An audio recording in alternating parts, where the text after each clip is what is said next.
reported today in The Verge. The pandemic might cut down e-waste but widen the digital divide. We now have evidence that staying home to game or stream and chill during the pandemic was pretty much a first world problem, or privilege, depending on how you look at it. The proof is in a new report published today by the United Nations University and UN Institute for Training and Research that looks at where drops in electronics sales and associated e-waste took place. The report looked at electronics consumption in the first few quarters of 2020, and then used that to estimate future e-waste.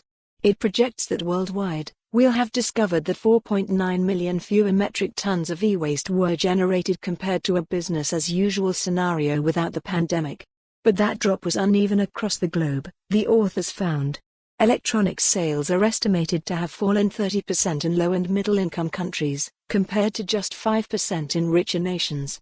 The so-called digital divide is increasing, report Kotha Rudiger said in a statement. The ability to adapt to digitization and earn a living or simply to own and benefit from electronics is decreasing in some parts of the world. Countries in Northern Africa, Western Asia, Sub-Saharan Africa, and Central Asia will be the hardest hit, according to the report. On the other hand, high-income countries are projected to be solely responsible for a slight global uptick in game console, cell phone, laptop, and electrical oven purchases last year.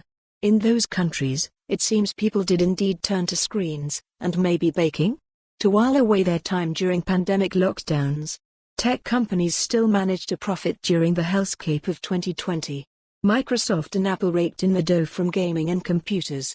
Samsung made more money last year than it did the year before. Amazon doubled its profit near the onset of the pandemic.